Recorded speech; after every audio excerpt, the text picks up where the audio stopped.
Tuhan buat kehadiran-Mu yang begitu indah di tengah-tengah kami. Benar Tuhan, Kau bertahta di atas pujian dan penyembahan umat-Mu. Kami bersyukur Tuhan, Kau yang mulia, Kau yang kudus mau hadir di tengah-tengah kami. Saat ini Roh Kudus jamah, Roh Kudus lawat setiap kami. Tidak ada yang terkecuali Tuhan, tidak ada yang tertinggal. Biarlah kasih-Mu memenuhi setiap hati dan hidup kami. Terima kasih Tuhan, kasih-Mu yang mengubahkan hidup kami. Kami percaya firman-Mu hidup dan berkuasa. Setiap kehendak-Mu terjadilah.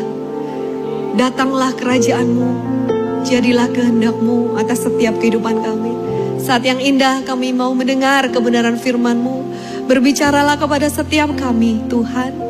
Kami percaya setiap firman yang keluar dari mulut Tuhan tidak akan pernah kembali dengan sia-sia. Firman-Mu akan bekerja, mengerjakan kehendak-Mu sempurna digenapi atas setiap kehidupan kami. Yang percaya diberkati dengan kebenaran firman Tuhan. Bersama-sama dengan iman katakan amin.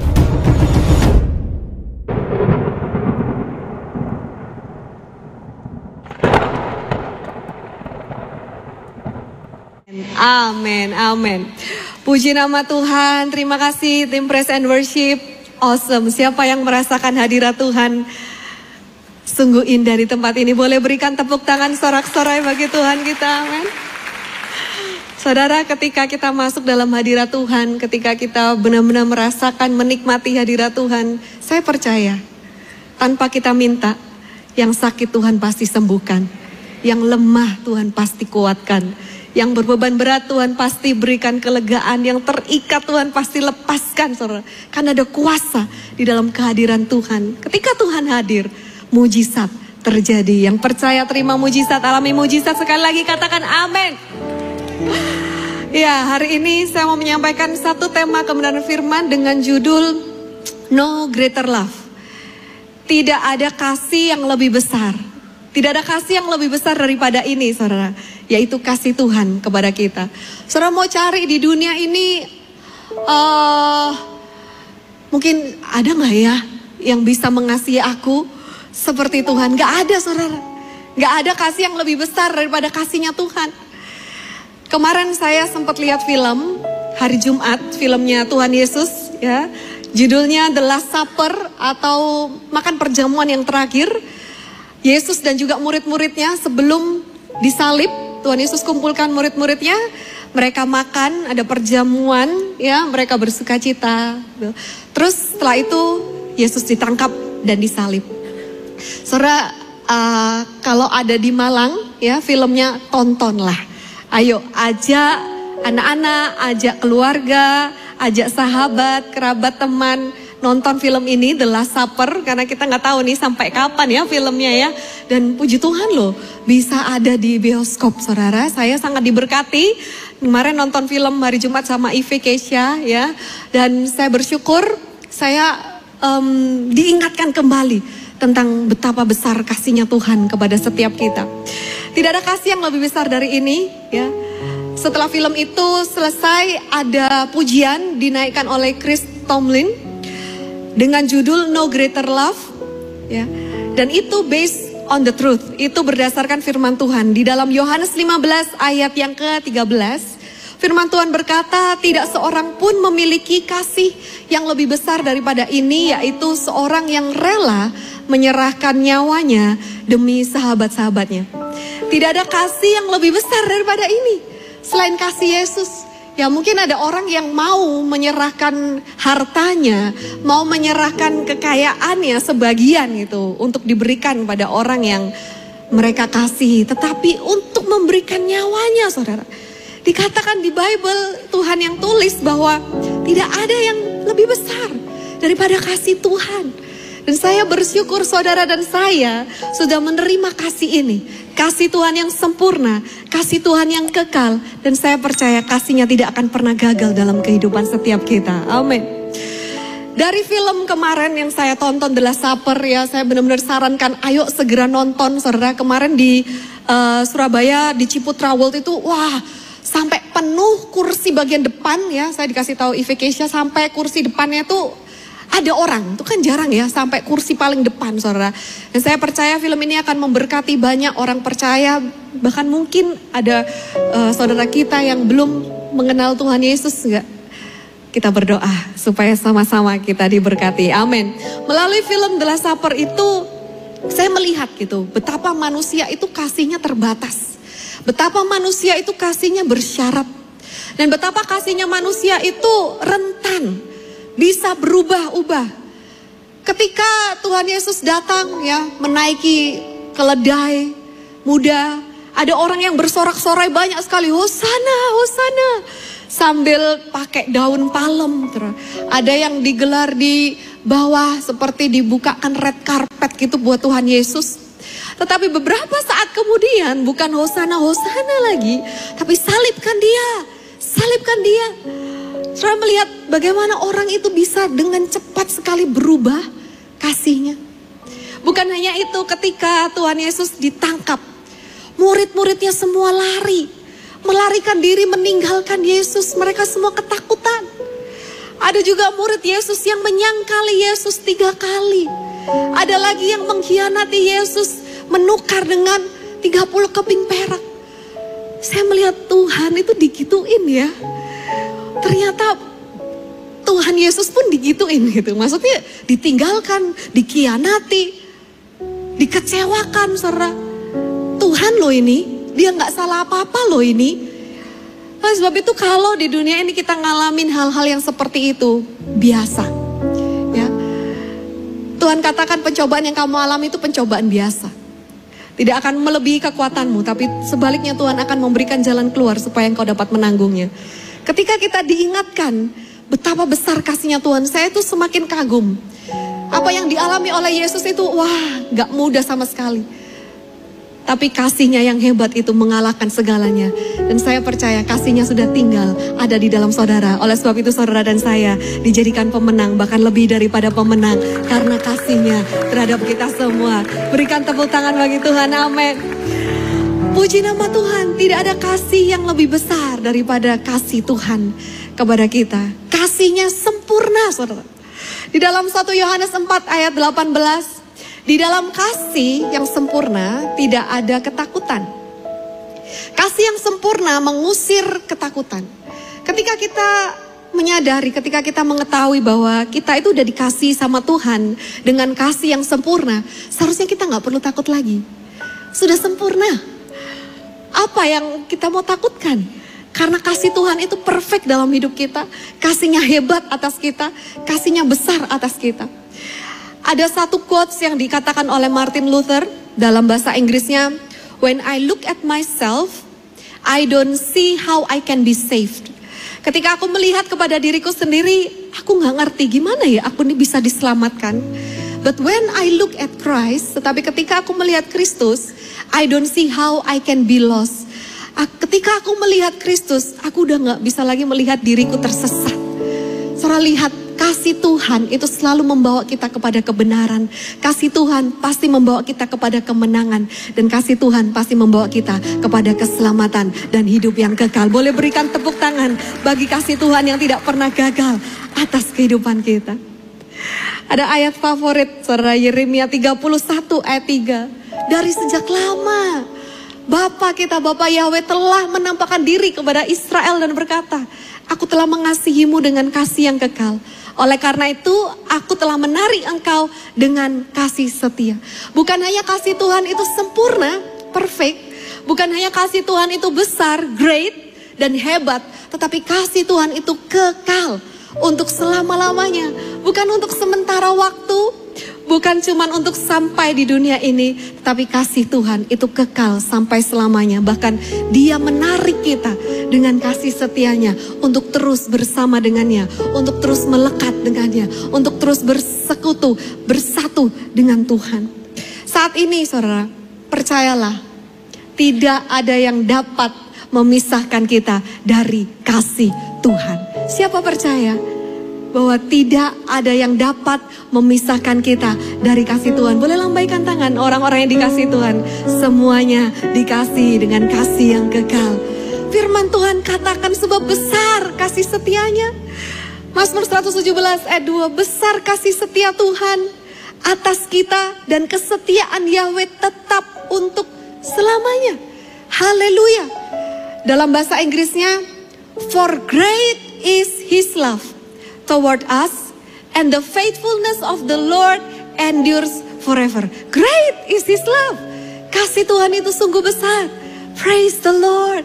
Puji Tuhan, saudara. Yuk katakan bersama saya, aku dicintai Yesus. 1, 2, 3, aku dicintai Yesus. Katakan kiri kanan, kamu dicintai Yesus. Kamu dicintai oleh Yesus. No greater love. Tidak ada kasih yang lebih besar dari ini. Karena begitu besar kasihnya kepada kita. Kita mau melihat ada 3 hal. Bagaimana Yesus mengasihi kita. Yang pertama, karena tidak ada kasih yang menandingi kasih Yesus. Kita mau melihat bahwa Dia tidak akan pernah meninggalkanmu.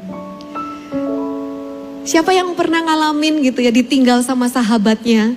Siapa yang pernah ngalamin ditinggal sama temennya? Anak saya kemarin sempat nangis, saudara, Scarlett. Saya kaget juga gitu. Kita adain fellowship di rumah ya sama teman-temannya, beberapa orang lumayan ya, mungkin sekitar 7 atau 8 ya, saudara. Kita fellowship seperti FB ya, makan-makan gitu. Nah, anak saya nangis. Saya sampai heran, kenapa? Terus teman-temannya menghibur semua. Ini mah, temanku nari mah. Kita kan mau nari Paskah ya nanti. Aku udah kumpul-kumpulin gitu teman-temanku. Ada sekitar 5 orang nih, cewek-cewek semua. Nah, ini aku baru dikasih tahu. Katanya dia nggak jadi ikut. Dia mau ke Jakarta sama keluarganya. Jadi nggak jadi nggak jadi tampil sama-sama, saudara. Scarlett kehilangan satu teman narinya aja sampai nangis, saudara. Ya, sepertinya seolah-olah ditinggalin sama temennya liburan. Saudara. Nah, di dunia ini wajar. Kita mungkin bisa ditinggalkan oleh orang-orang yang pertamanya dulu dekat dengan kita. Ya, mungkin ada orang-orang yang sudah gak bersama dengan kita lagi. Tapi saya mau katakan kabar baik hari ini, bahwa Yesus tidak akan pernah meninggalkanmu. Ketika orang-orang meninggalkan saudara, Yesus tetap berada bersama dengan saudara. Dan Dia selalu setia menyertai saudara. Apa yang dialami oleh Yesus ketika Dia ditangkap, saudara? Dikatakan dalam kitab Markus 14 ayat yang ke-50. Saat Yesus ditangkap, semua murid-muridnya melarikan diri dan meninggalkan Dia. Saya agak heran ya. Gak ada satupun loh. Satu aja enggak. Dikatakan semua murid-muridnya Yesus melarikan diri dan meninggalkan Dia. Apa salahnya Tuhan, saudara? Gak ada. Tuhan itu gak pernah salah. Tapi ditinggal sama murid-muridnya, saudara. Karena ketakutan. Pada saat Yesus ditangkap, itu para pasukan serdadu Romawi itu bawa tongkat. Bukan tongkat, tombak, saudara. Pedang. Murid-muridnya ketakutan. Yesus ditinggalkan seorang diri. Bersyukur, saudara. Saat ini, ketika Yesus ditinggalkan seorang diri oleh murid-muridnya yang katanya mengasihi Dia, saudara. Saat ini kita mau katakan, Yesus, Engkau selalu bersamaku, Engkau tidak akan pernah meninggalkanku sedetik pun. Firman Tuhan dalam Ibrani 13 ayat 5, janganlah hidupmu dikuasai cinta uang, dan puaslah dengan apa yang engkau miliki. Sebab Dia berfirman, aku sekali-kali tidak akan pernah membiarkan engkau. Aku sekali-kali tidak akan pernah meninggalkan engkau. Tidak akan pernah. Ini artinya apa, saudara? Tuhan bukan hanya menyertai kita, bersama dengan kita. Tapi Dia peduli sama kita. Dia memperhatikan apa yang kita butuhkan. Tuhan katakan gak perlu kamu cinta uang. Aku gak pernah meninggalkanmu. Aku gak pernah membiarkanmu. Tidak akan pernah. Tuhan katakan, aku bersamamu dan aku tahu apa yang kamu butuhkan. Aku yang akan memberkati hidupmu. Aku yang akan selalu memikirkanmu. Aku yang akan selalu memelihara hidupmu. Saudara lihat, bukan hanya Yesus itu tidak meninggalkan kita, tetapi Dia selalu mempedulikan hidup kita. Apa yang saudara butuhkan hari-hari ini? Saya mau katakan kebenarannya, Yesus pasti sediakan semua yang kita butuhkan menurut kekayaan dan kemuliaannya di dalam Yesus Kristus Tuhan kita. Amin. Bahkan dia katakan, serahkan semua kekhawatiranmu kepadaku, karena aku yang memedulikan kamu. Tuhan gak rela loh kita itu khawatir. Tuhan tuh gak mau kita itu khawatir. Siapa di sini yang punya anak, terus anaknya gini khawatir, "Ma, gimana ya Ma, nanti besok aku makan apa ya Ma? Ma, besok gimana Ma, gak ada uang jajan Ma? Besok gimana uang sekolah?" Saudara gak bikin kan anak saudara itu merasa khawatir tentang masa depan mereka. Sebagai orang tua, sebagai bapak yang di dunia saja tahu memberikan yang baik buat anak-anaknya, apalagi Bapa kita di surga, saudara. Sebab itu jangan pernah khawatir. Dikatakan bahwa dia memberikan rohnya, yaitu Roh Kudus, roh kebenaran, roh penghibur. Dalam Yohanes 14 ayat 16, supaya dia tinggal bersama kamu selama-lamanya. Roh Tuhanlah yang menjamin kehidupan kita. Bukan cuma sementara waktu hidup di dunia ini, tetapi hidup bahkan sampai kekekalan.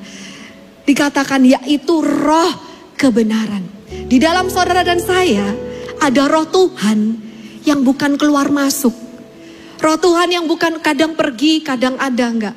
Firman Tuhan katakan, rohku akan tinggal bersamamu untuk selama-lamanya. Siapa percaya di dalam kita ada Roh Kudus yang akan selalu bersama dengan kita.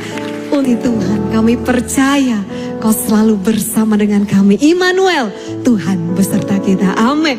Yang kedua, karena begitu besar kasihnya kepada kita. No greater love. Ketika manusia meninggalkan, Tuhan tidak pernah meninggalkan, tetapi dia justru mempedulikan kita. Yang kedua, ketika manusia mengecewakan, percayalah Tuhan tidak akan pernah mengecewakanmu. Pengharapan kita di dalam Tuhan tidak pernah sia-sia. Pengharapan kita di dalam Tuhan tidak akan pernah membuat malu. Justru diberkatilah orang yang berharap kepada Tuhan. Diberkatilah setiap orang yang mengandalkan Tuhan. Yang berharap, yang menantikan Tuhan, yang percaya dan berserah kepada Tuhan, yang berseru kepada Tuhan, pasti diselamatkan. Saya percaya semua orang yang hadir pada siang hari ini adalah orang-orang yang berharap kepada Tuhan. Dan saya mau katakan, saudara, tidak ada satupun, semuanya tidak akan pernah dikecewakan oleh Tuhan. Manusia boleh mengecewakan, kita juga bisa mengecewakan, saudara. Manusiawi, saudara. Tetapi percayalah, kita punya Tuhan yang tidak akan pernah mengecewakan.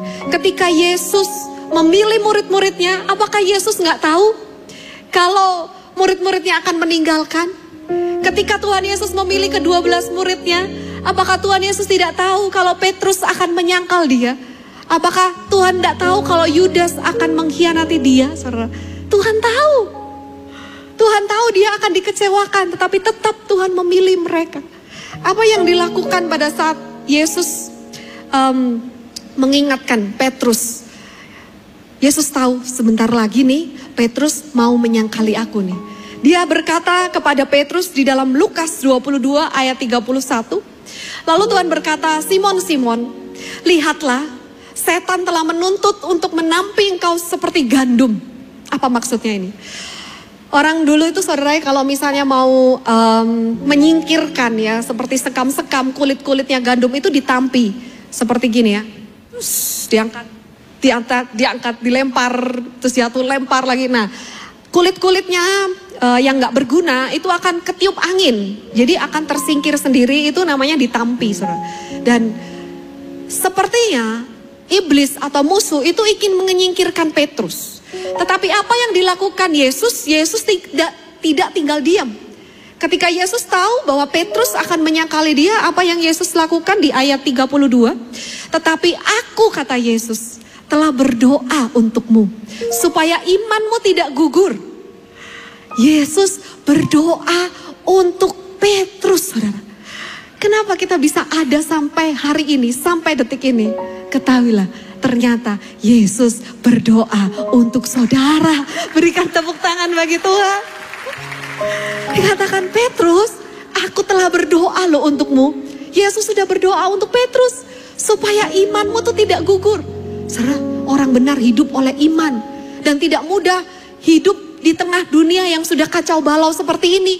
Dunia yang sudah hancur seperti ini, udah rusak seperti ini. Untuk bisa mempertahankan iman, percaya kita pada Tuhan itu gak mudah, saudara.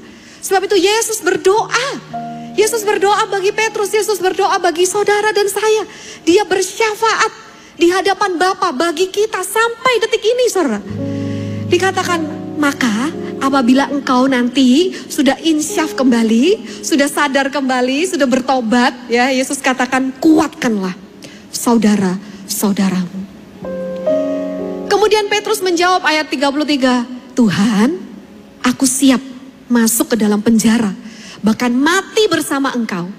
Petrus ini terkenal sebagai salah satu murid yang termasuk saudara ya, seperti murid teladan lah ya. Jadi pimpinan gitu ya di antara murid-murid yang lain. Dia tuh berani sekali membela Yesus. Dia sampai katakan, aku gak apa-apa kok masuk penjara sama Yesus, Tuhan gak apa-apa. Bahkan ketika aku mati pun gak apa-apa, aku akan mati bersama engkau. Lalu apa kata Yesus di ayat 34? Namun dia berkata, Petrus, aku berkata kepadamu, ayam jantan tidak akan berkokok hari ini sebelum engkau menyangkal 3 kali bahwa engkau mengenal aku. Yesus sudah kasih tahu, kamu nanti bakalan gini. Kamu bakalan gini, Petrus. Ya. Pada saat itu Petrus, enggak mungkin Tuhan. Tapi ternyata benar. Apa yang dikatakan oleh Yesus kepada Petrus. Dan ketika Petrus menyangkal Yesus 3 kali, wah hancur hatinya, saudara. Pertama dia gak sadar. Kamu murid Yesus ya? Enggak, aku gak kenal. Siapa itu? Kamu salah orang. Ada lagi orang datang. Iya, aku pernah lihat kamu. Kamu kan yang selalu bersama-sama dengan Yesus. Aku pernah lihat kamu loh di bait suci. Enggak, salah orang, aku gak kenal. Sekali lagi, ada orang yang berkata dengan tegas, kamu ini pasti pengikutnya Yesus. Aku pernah lihat kamu. Enggak, sampai Petrus itu 3 kali menyangkal Yesus. Lalu berkokoklah ayam, sadar Petrus. Terus setelah itu Yesus melihat Petrus, Petrus melihat Yesus, hancur hatinya. Tuhan, aku kok bisa kayak gini sih Tuhan? Aku kok bisa nyakitin kamu seperti ini sih Tuhan? Nangis, hancur hati, bersedihlah. Petrus menangis, terseduh-seduh, saudara. Banyak ayatnya di kitab Injil, saudara. Dan akhirnya apa yang kita lihat? Yesus mengampuni Petrus. Yesus memulihkan Petrus. Bahkan Yesus bisa memakai Petrus. Kehidupannya Petrus akhirnya diubahkan Tuhan. Ketika dia menyampaikan firman, 3.000 orang bertobat. Awalnya 3 kali menyangkal, sekali khotbah, kemudian 3.000 orang dibaptis dan bertobat terima Tuhan Yesus. Kita lihat dalam Kisah Para Rasul 2 ayat 38, apa itu khotbahnya Petrus. Petrus menjawab, bertobatlah. Hendaklah kamu masing-masing dibaptiskan dalam nama Yesus Kristus untuk penghapusan dosamu. Dan kamu akan menerima karunia Roh Kudus. Di ayat 41, mereka yang menerima perkataan itu memberi diri dibaptis. Dan pada hari itu jumlah mereka bertambah kira-kira 3.000 jiwa. Bahkan bisa lebih, itu masih kira-kira saudara. Sebentar lagi kita akan merayakan Passover atau Paskah. Saudara yang belum dibaptis atau ada anak, teman, saudara yang belum dibaptis, ayo ajak mereka untuk dibaptis. Saya nggak tahu, semoga di HS Malang ada baptisan massal ya. Pas momennya Passover itu bagus sekali. Ya, saya percaya ketika kita dibaptis, kita menerima penghapusan dosa. Hidup yang lama sudah dikubur dan kita dibangkitkan kembali bersama Yesus menjadi ciptaan yang baru, hidup di dalam kekudusan, di dalam kebenaran Tuhan. 3.000 orang diselamatkan ketika Petrus berkhotbah. Kalau saat ini saudara pernah mengecewakan Yesus, saya juga pernah ya. Semua dari kita pasti pernah mengecewakan Tuhan saudara. Tetapi Tuhan katakan, kasihku jauh lebih besar daripada kesalahan dan pelanggaranmu. Berikan tepuk tangan bagi Tuhan. Kalau saudara berkata, Pastor, apakah aku masih layak melayani Tuhan? Apakah aku masih bisa dipulihkan sama Tuhan? Apakah aku masih bisa dipakai sama Tuhan? Saya percaya kalau ribuan tahun yang lalu Tuhan bisa memulihkan kehidupannya Petrus dan memakai kehidupan Petrus saat ini juga. Tuhan berkenan atas hidup saudara. Dia rindu untuk memakai saudara menjadi kepanjangan tangan Tuhan, membawa jiwa-jiwa datang kepada Tuhan, diselamatkan untuk kemuliaan-Nya. Amin. Pengharapan kita di dalam Tuhan tidak akan pernah mengecewakan. Di dalam Roma 5 ayat yang kelima. Pengharapan kita di dalam Tuhan tidak mengecewakan karena kasih Elohim telah dicurahkan dalam hati kita melalui Roh Kudus yang dikaruniakan kepada kita. Ketika kita menerima Tuhan Yesus, saudara, kita juga menerima Roh Kudus dan dikaruniakanlah kepada kita. Kita menerima kuasa. Ku pandang wajah. Saat ini Tuhan, kami mengarahkan fokus perhatian kami kepadamu. Kami tahu dari manakah datang pertolongan kami. Pertolongan kami datang dari tempat yang mati. Pertolongan kami datang darimu Tuhan. Terima kasih. Kaulah harapan dalam hidupku. Kaulah harapan. Kaulah pengharapan kami yang tidak akan pernah mengecewakan. Kaulah harapan dalam hidupku.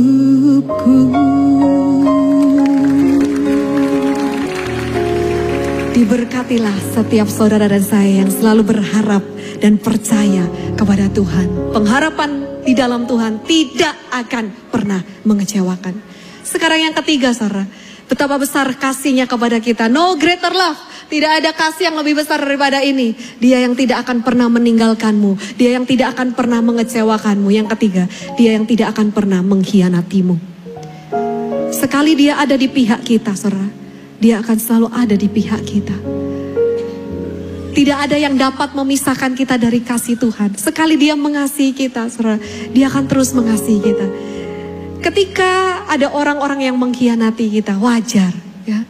Ada orang-orang yang pergi, yang dulunya mungkin support, tapi akhirnya enggak lagi, gitu. Biasa, gitu. Tuhan Yesus pun mengalami hal seperti itu. Apa yang dialami oleh Yesus? Dia dikhianati oleh Yudas dengan sebuah ciuman. Pada saat itu Yudas menukar Yesus dengan 30 keping perak. Saya sedih kalau misalnya mendengar ada kabar orang pertama anak Tuhan gitu ya, terus karena menikah dengan ya mungkin karena kepercayaan lain atau yang yang lain, saudara, terus beralih, ya, nggak lagi percaya kepada Tuhan.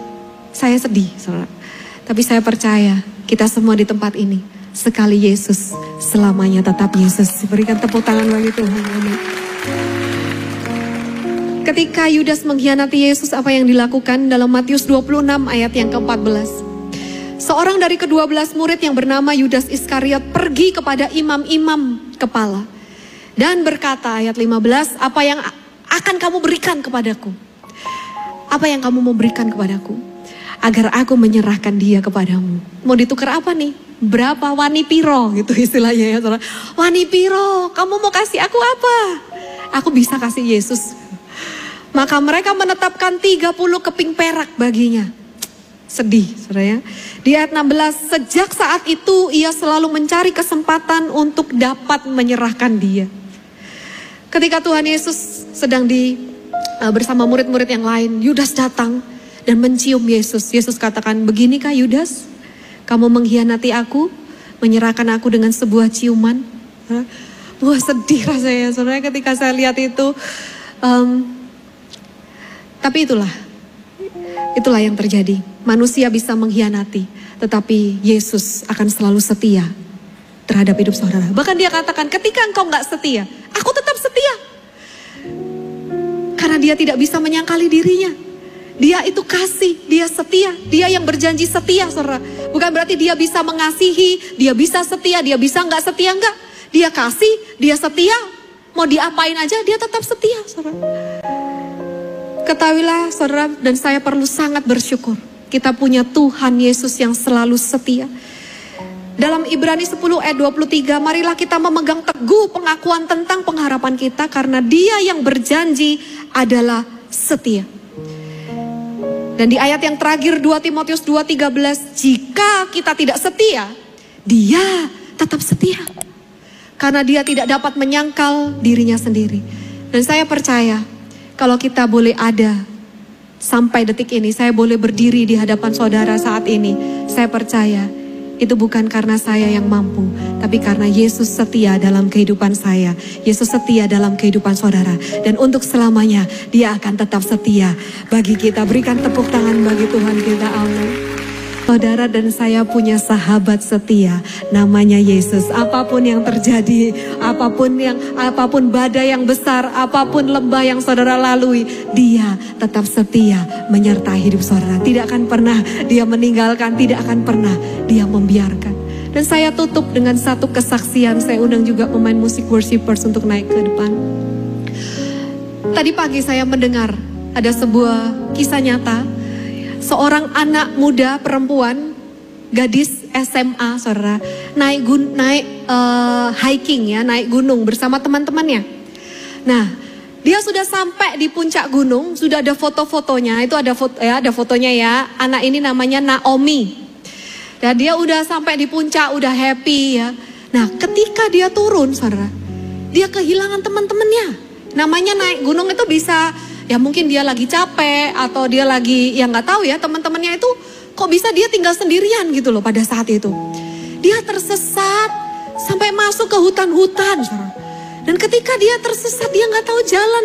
Lah, gimana handphone yang nggak ada sinyal, saudara ya, nggak ada Google Map gitu yang mengarahkan di mana. Ketika itu dia berseru sama Yesus. Dia katakan, Tuhan tolong aku tersesat. Tuhan, aku ini harus jalan kemana? Amazing, ada seekor burung, saudara. Tuhan bisa kirim burung untuk menuntun anak ini, saudara, perempuan ini berjalan di depannya. Kalau anak ini capek, berhenti, burungnya ikut berhenti. Ya kan aneh, saudara ya. Kalau misalnya burung yang biasa, saudara ya, mau berdiri, mau capek, mau duduk, ya ditinggal aja, namanya burung gitu kan. Tapi bisa ditungguin loh, saudara. Sampai suatu saat dia ngikutin terus burungnya itu ya, istirahat dia stop, nanti dia udah mulai kuat, dia jalan lagi, masuk hutan, dituntun sama burung itu. Dia seperti digerakkan gitu, ada yang menggerakkan dia untuk ikutin burung itu. Dan suatu saat burung itu menuntun dia. Nah, ketika pada saat itu mungkin gelap atau apa, terperosok. Perempuan ini terperosok, luka, jatuh, kesakitan. Wah, dia nggak tahu. Burungnya ada di situ, tetap nungguin. Dan ketika dia terperosok, dia kesakitan, dia berseru lebih kuat lagi sama Tuhan. Tuhan, gimana ini Tuhan? Aku udah tersesat. Akhirnya aku di sini juga nggak bisa bergerak. Aku nggak tahu di mana ini, saudara. Ketika dia dalam kesakitannya, di dalam kesesakannya, dia berseru kepada Tuhan. Ternyata sebentar lagi dia mendengar namanya, dia dipanggil, Naomi, Naomi. Ternyata tepat di mana dia jatuh, di situ ada tim SAR yang sedang mencari anak itu. Saya lihat ini bukan suatu kebetulan. Dari sesuatu yang kelihatannya suatu kemalangan, sesuatu musibah, dia sampai jatuh di tengah kesakitannya. Tapi di tempat itulah, di situ adalah tempat yang tepat Tuhan menyelamatkan hidupnya. Saudara lihat di situ, dan dia katakan, wow, penyertaan Tuhan, perlindungan Tuhan, pemeliharaan Tuhan itu sungguh nyata. Kasih-Nya tidak akan pernah gagal dalam kehidupan setiap kita. Tuhan sanggup untuk mengirimkan apapun, dia pakai apapun dan siapapun untuk terus menguatkan saudara, untuk terus menolong saudara, untuk terus membimbing saudara, sampai kemuliaannya dinyatakan melalui kehidupan saudara. Berikan tepuk tangan bagi Tuhan. Dan sebagai kesimpulannya saat ini, percayalah, kasih-Nya hebat atas setiap kita. Dia gak akan pernah sekalipun meninggalkanmu, tetapi sebaliknya dia akan terus mempedulikanmu. Dia akan terus memelihara hidupmu. Dia tidak akan pernah mengecewakanmu. Dia akan terus membela hidupmu. Dia akan terus memulihkanmu. Dia akan terus memakaimu, memampukan saudara. Dan dia tidak akan pernah mengkhianatimu. Dia selalu ada di pihakmu, ada bersamamu, bahkan sampai selama-lamanya. Dia setia. Mari sama-sama kita bangkit berdiri.